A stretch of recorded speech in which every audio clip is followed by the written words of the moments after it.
Baixa no petróleo prejudica a maioria das commodities agrícolas. Seca e geadas no mês de junho podem atrapalhar desenvolvimento do milho. Arroz em calmaria, feijão firme bem valorizado, trigo com boas expectativas. Carnes seguem firme nas exportações. É isso mesmo, hoje é dia de análise de mercado agropecuário com Vlamir Brandalize.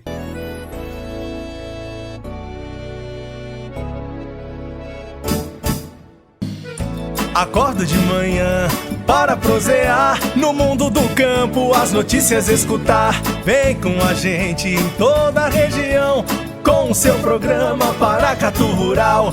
Tem notícias, informação e o mais importante, sua participação. Programa Paracatu Rural. Programa Paracatu Rural.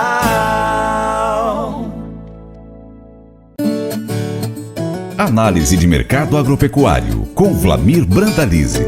No Brasil, até o momento, foram registradas apenas 194 ocorrências de ferrugem asiática na soja, muito abaixo dos 370 casos que foram reportados na mesma época no ano passado.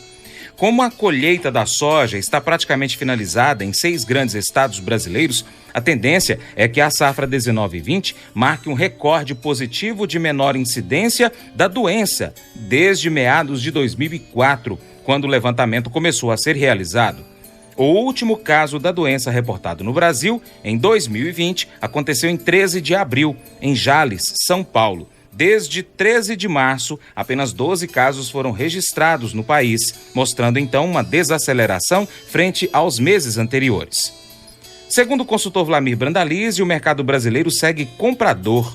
O dólar dá sustentação à soja. Nos portos, os embarques seguem acelerados. Já nos Estados Unidos, o plantio da soja segue firme. Olá, amigo produtor. Aqui é o Brandalize no Minuto do Produtor. E começamos o comentário de hoje com a situação internacional. Estamos numa semana nervosa. Pela primeira vez na história, o petróleo andou na linha negativa. Forte queda no petróleo em função da queda da demanda. Vendedores pagando para os compradores assumirem os contratos agora de abril e maio, de maio principalmente, porque a produção não tem onde colocar. A queda da demanda foi muito forte e mesmo com o acordo Rússia e Arábia Saudita, que se comprometeram em reduzir 10 milhões de barris dia na produção, o consumo acabou caindo 20 milhões de barris dia. Isso impactou na oferta aí, que está sobre-ofertado, e o mercado despencou, né? Foi para os níveis negativos na semana e acabou levando todo mundo junto, né? O milho foi o mais prejudicado, a soja também bastante prejudicada e forçando os mercados. A soja perto dos $8, aí o mercado já dá em patamares aí que não se esperava que fosse, porque os fundamentos da soja são bons, a demanda da soja no mundo está boa, fortemente, né? Dá para ver aqui na América do Sul, muito comprador e pouca oferta, mas o mercado financeiro, o mercado de commodities, principalmente o petróleo, está forçando bastante nesse momento de pandemia. Provavelmente à frente o quadro vai mudar e vai para níveis favoráveis, mas no momento é uma semana bastante frágil aí para o mercado global. As notícias da soja nos Estados Unidos: começou o plantio, né? As primeiras lavouras de soja foram plantadas, segundo o USDA. A soja está com 2% das lavouras plantadas nessa semana. O ano passado era 1% e a média é 1%. Então a soja começou um plantio dentro da normalidade. O estado de Illinois está com 2% plantado, que é o estado dos grandes estados produtores, o mais importante que tem plantio. E no ano passado, e a média, não tinha plantio nesse momento. Então começou mais cedo em Illinois. E nos demais importantes aí, como em Iowa, não tem plantio de soja ainda. No mercado brasileiro segue comprador aí nos portos, querendo soja aí para julho, na faixa de 105, agosto 105,50. Alguns negócios saindo para maio a 103, mas a pressão de venda tem diminuído, tem pouca soja para ser negociada. A safra nova tem 97 a 98 reais para maio de 2021, mas os vendedores querem mais e estão segurando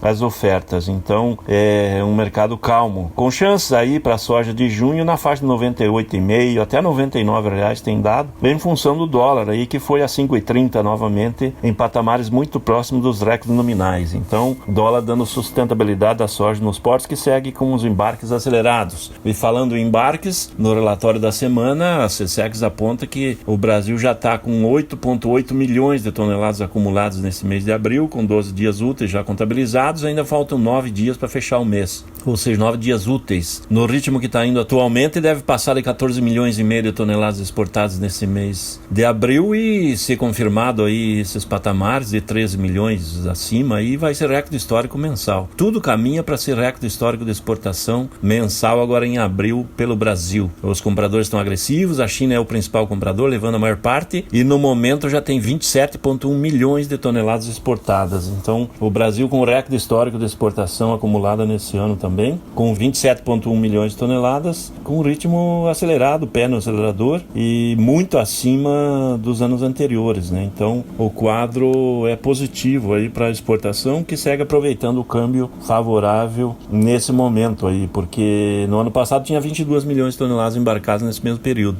No interior aí a soja também saiu bem valorizada, há pouco produto, a comercialização avançando acima de 80%, a colheita acima de 95% no Brasil, e a reta final da safra que caminha para fechar perto de 120 milhões de toneladas. Esse é o quadro da soja. A safra nova caminha para ser novamente em crescimento, tudo caminha para ser a maior área, e potencial de safra perto de 130 milhões de toneladas, que é isso que se projeta inicialmente aí para a safra de 2021. Depois do intervalo, Brandalize comenta o mercado do milho.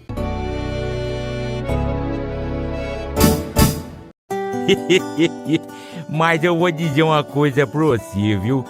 Se quiser colocar propaganda sua aqui nesse programa, eu vou dizer um negócio, você vai ter um resultado bom demais, senhor. Isso mesmo, é facinho, senhor. Você pode entrar em contato com os meninos ligando no telefone deles, é o 38, é o 991810123, bem facinho. É muito bom porque aí a sua empresa vai sair dentro de um programa que é ligado aí ao homem para a mulher do campo. É bom ou não é, só?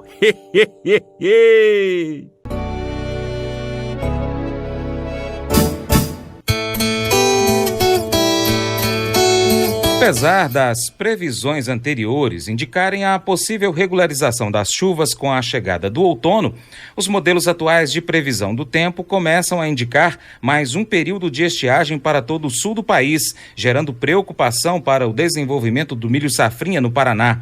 Segundo Elmar Floss, doutor em agronomia, especialista em fisiologia e nutrição de plantas, a situação é preocupante. O ideal seria que chovesse nesse momento nas lavouras. E apesar de ainda não serem contabilizadas, perdas na produtividade do milho já são registradas, tendo em vista que o atraso do plantio da soja também trouxe o atraso para o plantio do milho. Segundo o consultor Brandalize, em Chicago o milho está desvalorizado devido à queda do petróleo, que também prejudica o Brasil. O mercado de milho segue muito forçado lá fora. Chicago caiu bastante nos últimos dias. Está dando sinais aí que pode recuar a faixa de $3 e até abaixo em função do petróleo, né? O petróleo está pressionando muito o milho em função de que um grande volume de milho é usado para etanol, né? Então era projetado na faixa de 140 milhões de toneladas de milho para etanol nos Estados Unidos, e agora na linha que está o petróleo e o quadro da pandemia já se fala em 120 milhões, já se fala em 20 milhões a menos de tonelada de milho para etanol. No global é muito pouco, isso é insignificante, porque a demanda global deve passar de 1,1 bilhão de toneladas a nível mundial, sendo que os americanos, os investidores na bolsa acabam olhando mais para o umbigo americano, e nessa hora ele é negativo. Depois ele se recupera, mas no momento ele é negativo e acaba pressionando o mercado brasileiro também. Aqui no Brasil quase não há negócios, mesmo com o dólar em alta, o milho despencou muito lá fora e hoje está dando 44 a 46 nos portos, e os vendedores querem esses patamares no FOB do sul do Brasil e sudeste. Então não tem girado quase nada de milho. As grandes empresas de ração seguem na cautela, estão esperando pela safrinha, que em poucas semanas terão as primeiras colheitas, e aí o mercado quase parado de milho, e os grandes consumidores trabalhando com o que tem em casa e adiando compras novas, e isso vem pressionando o milho nas regiões produtoras. O mercado também segue com cautela e temendo aí que o setor do etanol de milho aí tem uma queda na demanda. Talvez muita gente do etanol do milho acabe vendendo o milho para o mercado livre, porque a demanda de etanol no Brasil também despencou, e isso pressiona também o valor do etanol no mercado. Então, o único que está valorizado é o álcool gel nas gôndolas do varejo, que está valendo 20, 30, 50 vezes mais do que vale o álcool líquido nas usinas. Mas essa é uma demanda pontual e pequena, né? Mercado de milho é esse que segue a linha. A safrinha evoluindo, teve algumas chuvas na semana e em 4, 5 semanas vão ter as primeiras colheitas fluindo. Os produtores apontam que precisa mais uma chuva boa, pelo menos 2 chuvas boas, para garantir médias de produtividade. Não esperam que sejam safra recorde nesse ano. Esperam só uma safra dentro da média normal. Aí não se espera nem grandes problemas, mas também não se espera uma safra recorde ou cheia que nem se acreditava potencial que teria. Mas 75 a 80 milhões de toneladas ainda é potencial em função de 13,2 milhões de hectares plantados de milho safrinha nesse momento aqui no Brasil. Em instantes teremos o mercado do arroz, feijão e também do trigo. Olá, você pode acompanhar o seu Jornal do Agronegócio onde preferir. Inscreva-se no nosso canal YouTube, youtube.com/Paracatu Rural. Siga-nos no Instagram, @Paracatu Rural, ou então no facebook.com/Paracatu Rural. Se preferir, também temos podcast no seu app preferido, como SoundCloud, Spotify, iTunes e diversos aplicativos de podcast. E ainda você pode cadastrar o seu e-mail no nosso site, paracaturural.com, para poder não deixar nada passar. Paracatu Rural é o seu Jornal do Agronegócio. Se você quiser, também pode mandar uma mensagem para a gente pelo Zap Rural, 389-9181-0123. Valeu, hein?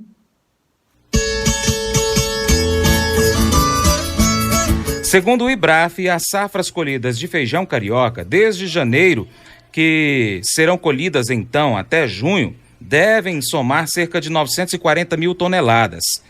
Quando, no ano de 2015, foram então colhidas 1.224.000 toneladas. Por essa razão, já em novembro do ano passado, nós alertamos que entre os meses de fevereiro a maio, a oferta seria menor, principalmente do feijão carioca, pois muito disso deve-se à menor área plantada. Entre janeiro e fevereiro, as lavouras semeadas desde novembro e que estavam em campo aqui em Minas Gerais, também em Goiás e em São Paulo, sofreram perdas importantes em uma região que é responsável por 1/4 da produção desta primeira safra e também da segunda safra, que perdeu qualidade e quantidade. Lá na região sul, aconteceu forte estiagem, causando quebra acima de 30% da expectativa que havia no momento do plantio. Esses fatores e o grande volume de venda de alimentos básicos no início da pandemia forçaram a alta no preço do feijão, assim como o arroz, que também teve valorização nesse mesmo período. Com o dólar em alta, o trigo nacional tem boa demanda e produtos devem aumentar o plantio, ou melhor, os produtores devem aumentar o plantio lá no sul do Brasil. O mercado do arroz segue com demanda das indústrias, só que um pouco mais calmo na semana, justamente porque o consumidor que puxou muito arroz aí no mês de março para casa, agora está somente repondo o que consumiu no período, né? Então a demanda já diminuiu um pouco a pressão e a gente já está voltando a ver grandes promoções do arroz no varejo, pacote de marcas nobres abaixo de R$15, frente aos mais de 20 que estavam na gôndola normal aí até o final de março, então mais calmaria no setor. No casca segue firme na faixa aí dos 52 a 57, 58 no Rio Grande do Sul, e as indústrias comprando agora da mão para a boca, o produtor aparecendo mais para vender, mas aí mostrando menor pressão de fôlego. Mesmo com a alta do dólar, o mercado não mostrou muito fôlego de novos avanços agora, porque a indústria não está forçando compra. O Porto é uma boa alternativa para exportação, segue com exportação de arroz, está se embarcando bons volumes. No acumulado aí dos primeiros 12 dias úteis de abril, nós tivemos mais de 5,6 mil toneladas de arroz beneficiado embarcado no Porto do Rio Grande, comparado com o mesmo período do ano passado, que foram 3,2 mil toneladas. Então estamos com quase o dobro de exportação no mesmo período desse mês de abril aí no Porto do Rio Grande, que segue como o principal porto de exportação de arroz do Brasil. O mercado do feijão segue firme, sem grandes ofertas, mas as primeiras colheitas do feijão da segunda safra, ele está começando a fluir. E com isso, estamos vendo aí o mercado um pouco mais calmo, mas ele segue firme, né? Porque o preto está entre 180 a 240 reais a saca, o carioca de 280 a 400, mas na maioria das regiões quase não tem feijão ainda. Então o mercado está vendo a safra se aproximando e com isso parou de pressionar para cima. Mas o mercado segue firme, bem valorizado. No varejo, os indicativos do pacote vão de 4,50 a 8 reais aí, dependendo do tipo, da qualidade, e com boa demanda. Boa agora esse mês de abril, reposição, né? Porque o mês passado foram compras compras muito agressivas e agora é a reposição do consumidor que está levando o que tinha consumido para repor o estoque doméstico, né? Então a demanda do domicílio segue firme do arroz e do feijão e vai continuar nesse restante de abril e provavelmente em maio. Esse hábito aí que veio agora para ficar em março e abril, provavelmente vai continuar aí nos próximos meses ainda, dominando a demanda de alimentos básicos como arroz e feijão. E a safra sofrendo com a seca nos campos aí do sul e sudeste. Então as áreas irrigadas com condições boas, mas as áreas sequeiro sofrendo e mostrando perdas. O frio também atrapalhou um pouco agora nessa última semana. Algumas geadas leves sobre as lavouras do sudoeste do Paraná, mas sem grandes perdas em princípio, mas deve ter queda da produtividade e também qualidade que vai ser inferior em função do frio que tivemos e geadas em algumas áreas. O mercado do trigo segue firme com demanda aquecida, o mercado internacional também segue firme em função da pandemia e no Brasil aí nós estamos aí com o mercado de trigo disponível aí de R$1.050 a R$1.200 a tonelada, até acima no sudeste, e o trigo vai seguir firme no ano, né? O dólar em alta, dificuldade para importar, trigo importado acima de R$1.300 a tonelada e com isso favorecendo aí o produtor que vai plantar essa safra de trigo agora, que começa a se movimentar aqui no Paraná e em maio, junho começa a plantar nas regiões mais ao sul do Brasil. Boas expectativas para essa safra de trigo aí, em função do dólar valorizado e da forte demanda brasileira, mundial e com os problemas que o trigo está enfrentando aí com seca no trigo lá do Mar Negro, da Rússia, toda a parte do leste europeu sofrendo, partes dos Estados Unidos também com perdas no trigo. Então o mercado de trigo segue valorizado. Se a gente olhar na bolsa de Chicago, o único grão que se valorizou nesses últimos dias foi o trigo, mesmo com o petróleo fazendo todo mundo descer, mas o trigo seguia firme e segue firme. Então favorecendo o mercado aí do produtor brasileiro e produtor aqui do Mercosul, produtor do Paraguai e da Argentina, que deve ser valorizado aí com o trigo nesses tempos de pandemia aí que segue com boa demanda.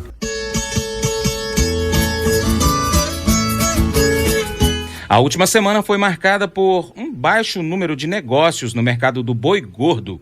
Consultores afirmam que poucos negócios estão sendo realizados e aqueles fechados são formados por pequenos lotes.